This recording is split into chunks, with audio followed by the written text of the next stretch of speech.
My life be like, yeah. My life be like, yeah.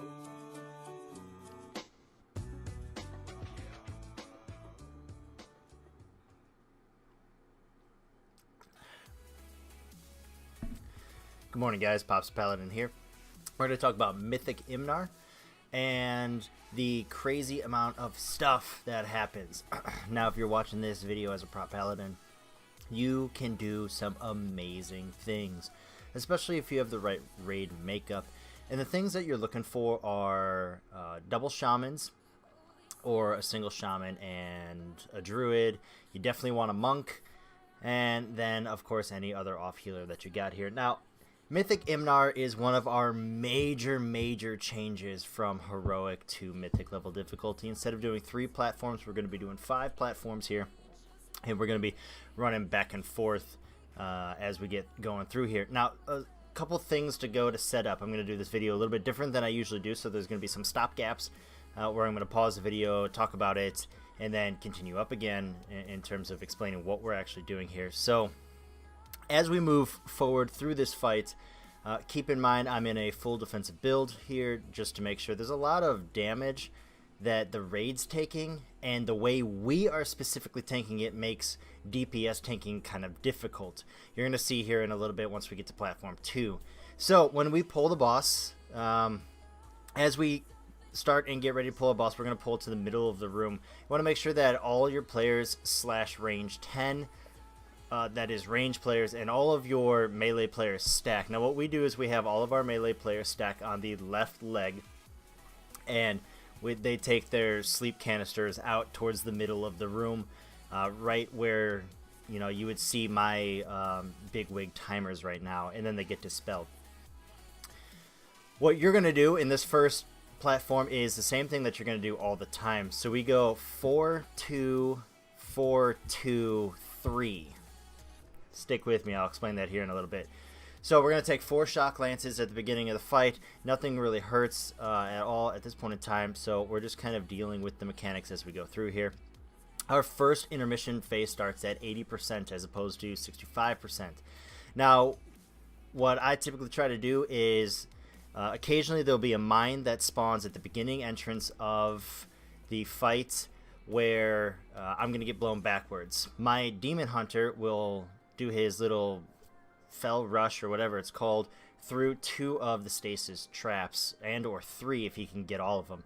If not, I'm trying to pick them all up with my double cavalier, which I'm definitely trying to use in this particular fight because I don't need spell warding, I need bop in order to get through a lot of this stuff. So moving on from there, you're just trying to pop everything to the, I'm going to say 66% of this side of the bridge, so that way you have a lot of movement when the balls come down the alleyway. And now we'll continue on as we move forward here. You're going to see we have double warlock portals, one for one half, one for the other half. I take the front portal on the way there, and I interrupt as soon as possible. So the interrupt on this boss is going to allow the winds to stop going so people aren't getting blown around.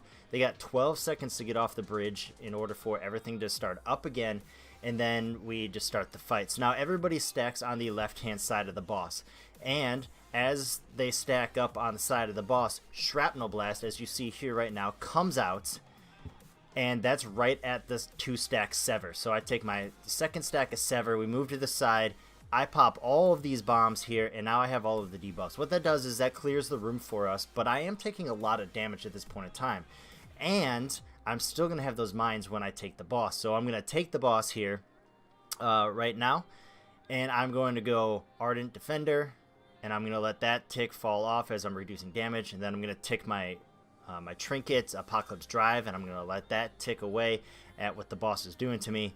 And at this point in time, my off tank is now taking the Shrapnel Blasts, and he's coming back in. So he taunts on second Sever, and now we have our Holy Paladin take the remaining bombs just because he can, and he's able to heal himself. So as we kind of do that, we get ready to transition here at 60%, and this is where it gets a little hectic. So Charge Blast, you see, is still kind of going off at this point in time, so we have to wait. Now as we wait, we make sure everybody groups up right where you see me standing right now, and I do a little bit of countdown. 3, 2, 1, and at that point in time, I use my Speed Burst potion and I pop my Divine Shield. My goal is to pop every single mine that's in my way and all of the little tripwires. Now, those guys are standing inside a Spirit Link totem to keep them alive at that point in time while I'm popping everything. We also have a revival going off at that point in time and any other healing cooldowns that might be needed. One of our shamans takes Ankh Totem and places it right where I'm about to be because I have so many stacks right now of just everything. I'm going to die. Out healing me is just a mana waste. So I get back to there, I call for a stop heal on myself, I die, I take Totemic Revival, and we start up again. We run back to the boss, we get that interrupt off, and we start again. Now this time we move slightly forward on the platform to give our sleep canisters a little bit more space to move, and so they can get out of the way and deal with that. Now we're back on the four stacks in tanking, and we've lusted at this point in time, trying to make sure that we don't get any of the shrapnel bombs on the ground, or as little as possible, in order to deal with that. In this phase, we have first our DK, our melee DK, take the first set of shrapnel bombs, and they sack him and heal him through that.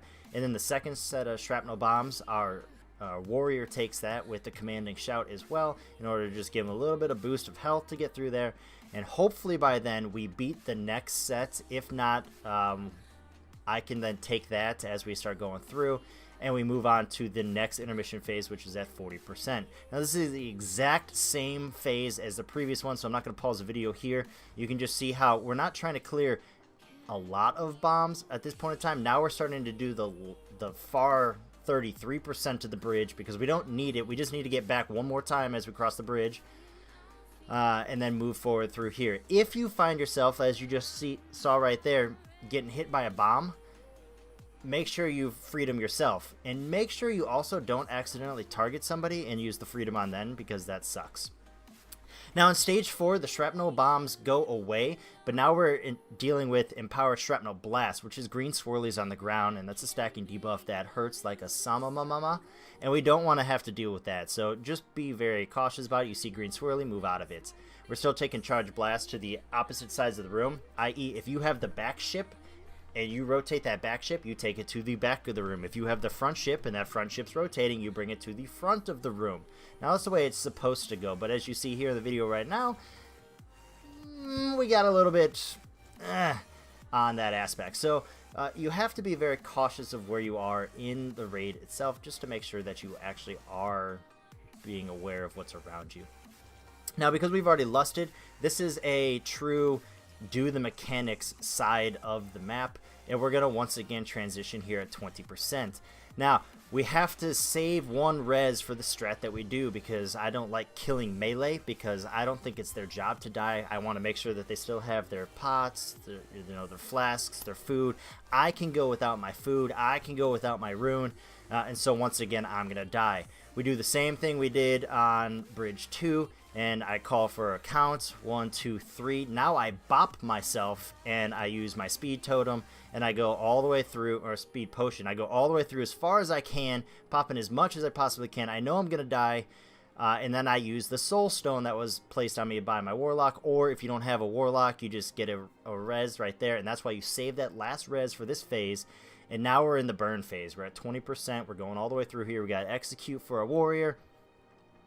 And now, technically, our empowered shock lamps stacks never go away. So you can die as a tank if you're too slow, but you'll hit the enrage timer well before that. So what we do is we swap on the 3s instead of swapping on the 4s. Because it's empowered, it's going to do more damage and it's not going away. So we're going to swap on 3s in order to make sure that our, i.e. tank cooldowns, are on a good rotation. So I go through 3, I pop a defensive, I pop another thing, and then I wait for all my stacks to come back up, my health to come back up. Then it's my turn. Then I'm going to pop another type of defensive and move through there. And that's not expecting the stacks to drop, because like I said, they're going to stay with me. I'm just trying to regain my cooldown, so as I get hit again by another Shock Lance, it's not going to just one-shot me and just ruin the rest of the raid. So that's why we go 4-2, 4-2, 3 on the final one, just in order to make sure everything goes nice and smoothly. Hopefully this helped you out.